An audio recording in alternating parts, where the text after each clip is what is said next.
It was one of the most audacious acts of terror the world had ever seen. They used 350 kilos of gelignite and TNT, and they planted the bomb in broad daylight in a building full of people. Nearly 60 years on, and it is as fresh in the memory as ever for those involved. I was running as fast as I could, with the bomb on my shoulder. There were a lot of explosives inside. It was heavy. The bomb killed 91 people and 45 others were injured.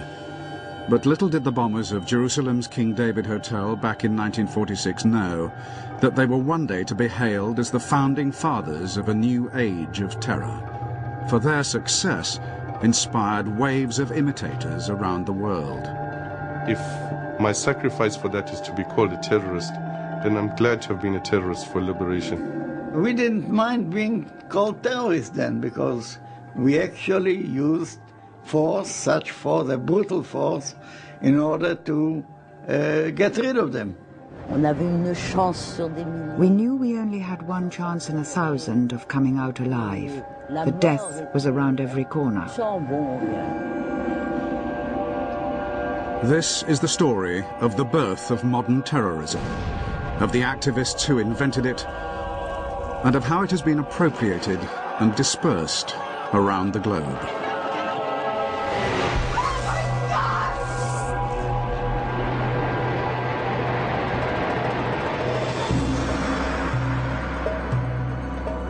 Jerusalem, cradle of faith to Muslim, Jew, and Christian alike. Jerusalem, the birthplace of modern terrorism. After a bomb explosion caused by terrorists on the British headquarters at Jerusalem, one entire corner of the King David Hotel, a building of 7 stories, was razed to the ground. The stone floors were cut clean. In scenes eerily reminiscent of New York 55 years later, the Jerusalem bomb was the beginning of terrorism as a media event, designed to capture the world's attention. The latest casualty list included 65 killed, 47 injured. The perpetrators, Zionist Jews, members of Menachem Begin's Irgun terrorist network.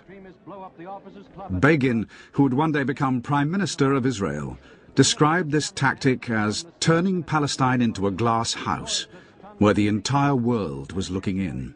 I think it was one of these acts of violence that, ahead of its time, in an era before CNN, before instantaneous news, was choreographed precisely to attract international attention. We were a minority, but we were a minority with a clear ideology that we must have a Jewish state to rebuild the state which was existing many, many hundreds of years ago. The bombing of the King David Hotel was perhaps one of the most significant terrorist incidents of the 20th century. For many decades, it actually held the infamous record of having killed the largest number of people. In a fight for liberty, you have always those who are more, call them extreme, or more adamant, or call them staunch, and they want it immediately, not to wait for the Messiah.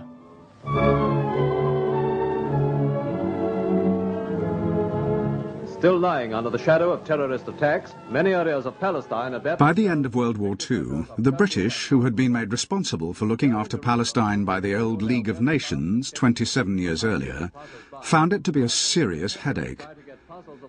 They were caught in the middle of the Arabs and the Jews, both of whom wanted the country for their own, were unwilling to peacefully coexist, and were agreed on only one thing: their hatred of the British, whom they both saw as foreign occupiers.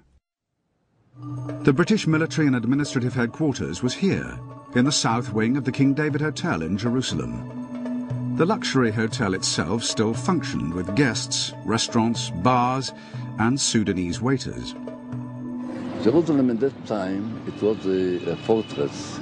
And I walk through the town and put in my mind every place and think about how can we attack this place.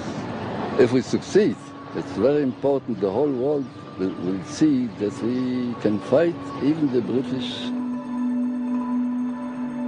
Begin and Ellis decided on a daring plan. They would strike at the very heart of British rule, the King David Hotel itself. If they succeeded here, the whole world would take notice. The terrorist bomb was hidden in 7 milk churns and delivered in a hijacked pickup truck to the hotel's basement kitchen. We jumped out and everyone took up their positions. I took the churn and started to run. I was thinking, how do I get to the place where I have to put the churn down?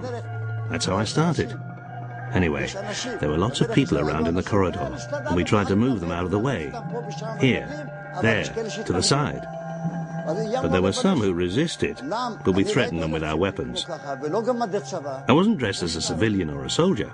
I was dressed like an Arab, with a jalaba and a keffiyeh, with that ring on your head. You know, like, what's he called? The leader of the Arabs. You know, Arafat. There were 7 churns, weighing 350 kilos in all. I ran until I reached the place where I had to put it down, with the churn on my shoulder. I carried on, until I got to the place where the British people were. I saw a pillar that used to be here, and I put the churn down and ran away immediately.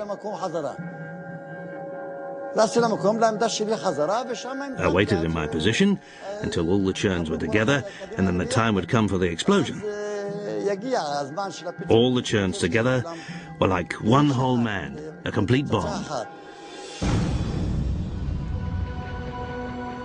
The bomb went off at 12:37 and was devastating. But of the 91 dead, only 28 were British. 17 Jews died alongside 41 Arabs. Of all these, 54 were innocent civilians, unconnected to the British authorities in any way. It's classic terror in that it's off the mainstream. It's not a reflection of the policies of the then Israeli leadership, which had a very strong ethical approach to the use of violence, admirable in many ways. And it shows too a sign of the future in that it's the damage being done by the splinter of the main movement, which is the damage we frequently call terrorist, and which is the most likely to be without any moral dimension.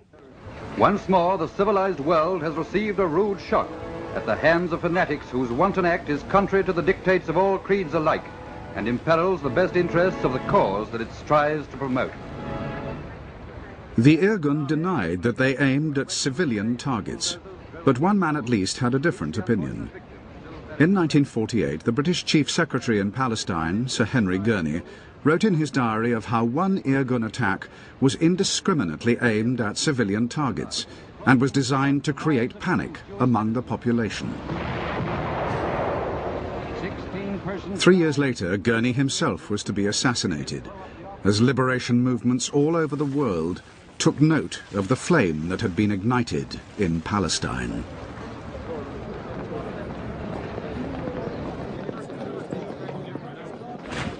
By 1948, the British and the world community had lost their appetite for the fight against the Jewish terrorists, and the British abandoned Palestine, leaving Arab and Jew to fight it out amongst themselves. But elsewhere in their restless colonies, others had watched and learnt from the success of the Zionist terrorists.